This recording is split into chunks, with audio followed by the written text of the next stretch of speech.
Ladies and gentlemen, boys and girls, I'm Jacob Boone, and this is Getting the Arsenal. And it's the morning after, the night before, and boy, what an intense game that was, eh? So, obviously, for those of you that have watched it, you'll be fully aware that we've beaten Tottenham 1-0. It wasn't easy. I never anticipated it to be an easy game, far from it. Not just because, obviously, although it pains me to say it, Tottenham are a fantastic side. They have got some incredibly good players. We're also going away from home on Derby Day, which is never easy.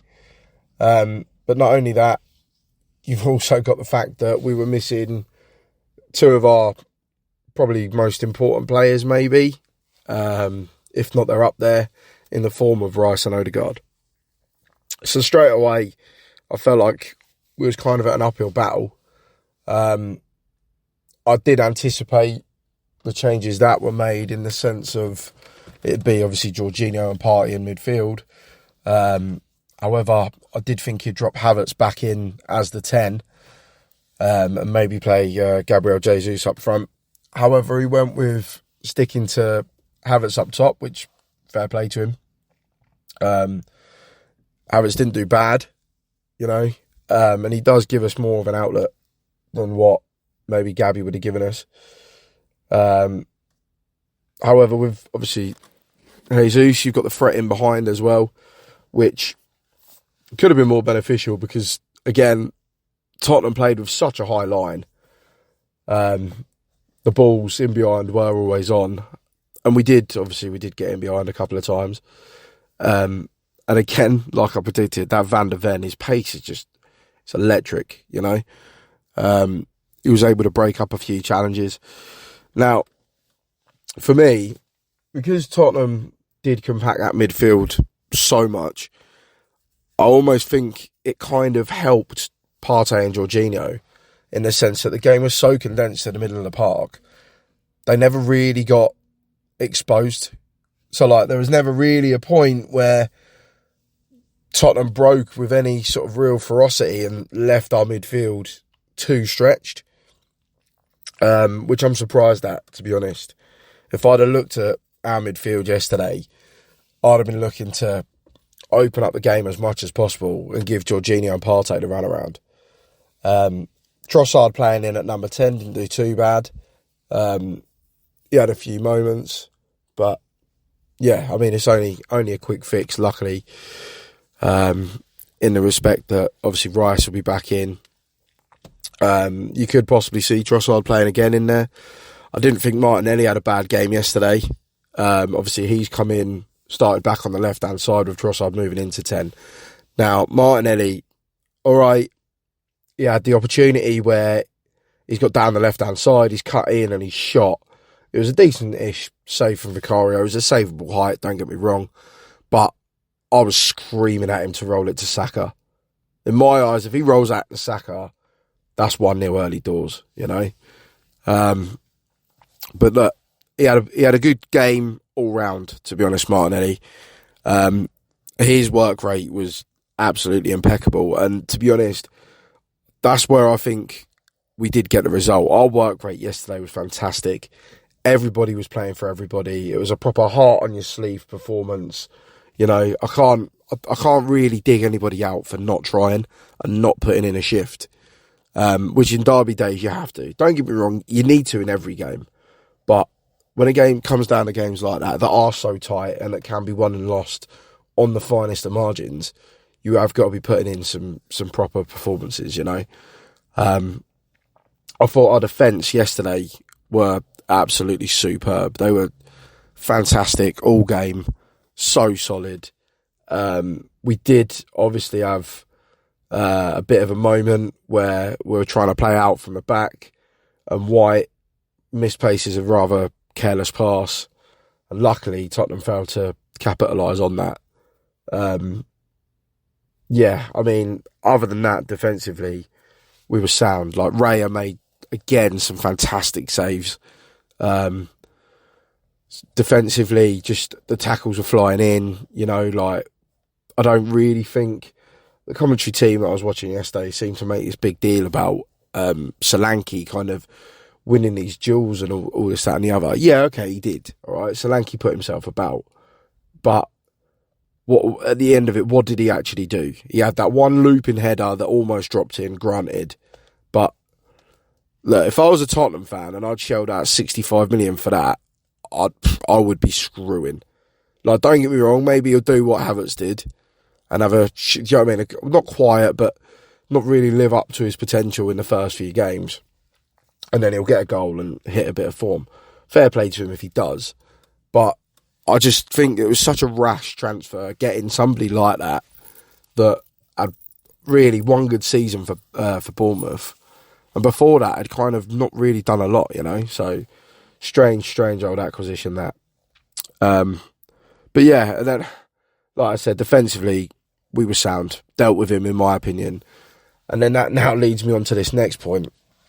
Jurrien Timber, for me, is honestly, I'm so glad he's fit. Like, what an acquisition and what a player, you know. I know we didn't get to see a lot of him the last season, but that game, I was a bit worried about him playing left back from the I think it was the Villa game. I've already touched upon it, where it looked like he was struggling to like step into midfield and do what like Zinchenko was doing offensively quite well for Arsenal. Defensively, Jurrien Timber was absolutely sound yesterday. On the attack, he was getting involved, he was putting himself about, linked up play well, like, cannot fault him. How the fuck he got that booking is beyond me. Like, that has baffled me. In my eyes, it wasn't even a foul. Like, and this isn't just me trying to be a biased Arsenal fan, right? If you've played the game, like, in my opinion, he's going into that challenge. You always get your body in first. That's what you're taught. Put your body in the way of the ball, right?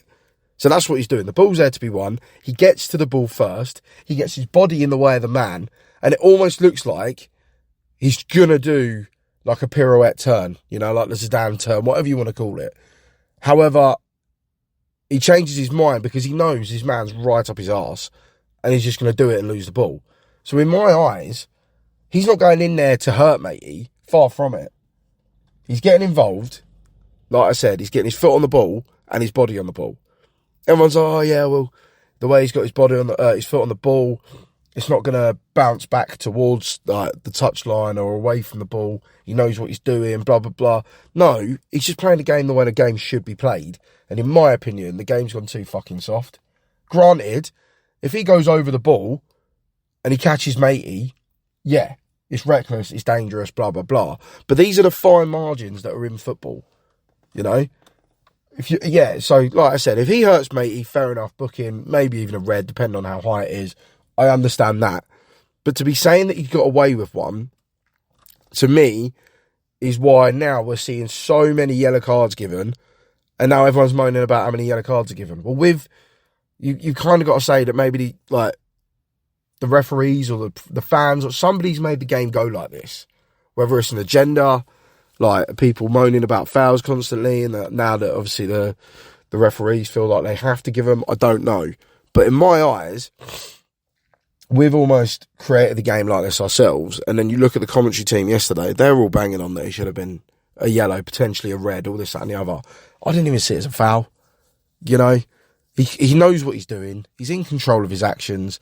And like I said, there's these fine margins that, don't get me wrong, had he have took the man, yeah, you can see why. But for me, wasn't a foul. Not even close, let alone a booking. And it breaks up an attack as well, because he wins the ball after that. To me, if anyone should be booked, it's Porro for making such a big deal out of nothing. You know, that's what we should be clamping down on. That's to me where the problem in the game lies. But that, you know, granted, back in the 90s, tackles used to fly about left, right and centre. But we still had bookings and we still have red cards. You know? It is a contact sport. We've got to remember that.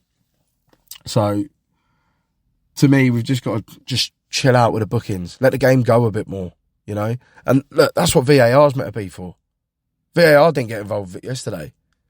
You know? It wasn't a clear and obvious error in their eyes. So, it clearly couldn't have been that bad. But, hey... moving on from that, obviously, Tottenham did have some chances yesterday. We were a little bit backs to the wall at times. But this is where, like I said, our defence has been fantastic this season. There was never a real moment where I really sort of like, wow, that, do you know what I mean? I was panicking. We did look a bit shaky, but it was almost like from our own mistakes. We gave the ball away quite a bit. Like I said about White as well, we kind of gave the ball and give him an opportunity. But it seemed like such a solid team performance yesterday, which we needed, you know. We then, obviously, the second half, we were getting joy out of the corners. Vicario, to me, although he's a good shot stopper, and he proved that again yesterday, he does not like them balls into the box, in and around him. And he is very lightweight. You know, he's quite a slender goalkeeper. And he kind of reminds me of how David De Gea was when he first came to the Premier League. Again, David De Gea, fantastic shot stopper.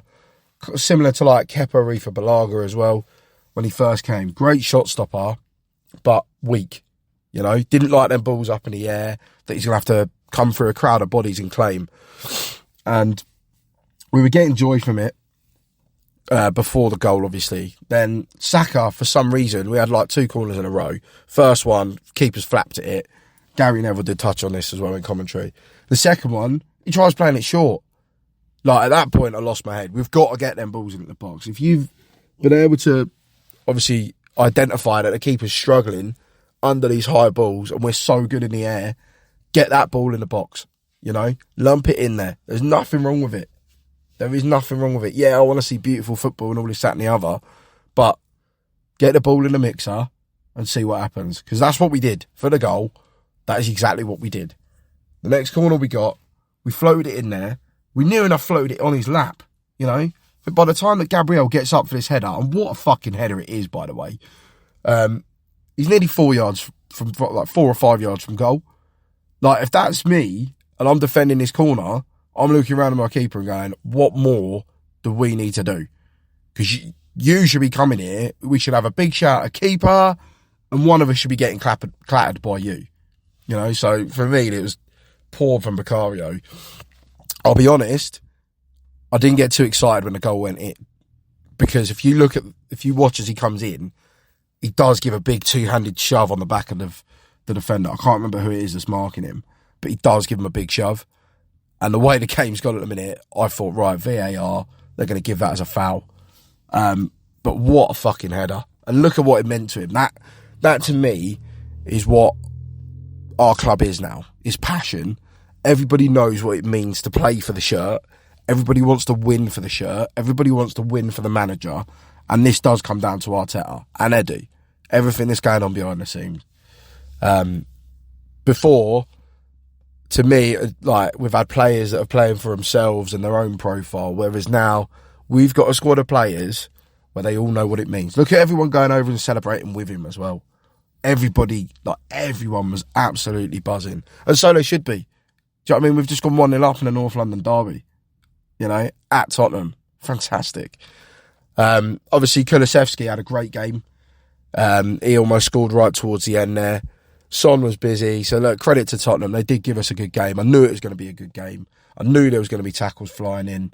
I love the fact that with that thing with Timber as well, everybody got involved. Saka come over. I was sticking up for him. That I can't fault it. We've got 2 massive games coming up now. We've got Atalanta away in the Champions League on the Thursday. And then we go to City. All right? So let's see how these games pan out. Look, I'd like to thank everybody again for listening. What a fantastic result for the boys. Catch me on the next one. Please like, share and subscribe. Thank you very much, everyone. Take care. Come on, Arsenal. Up the Arsenal. Good boy.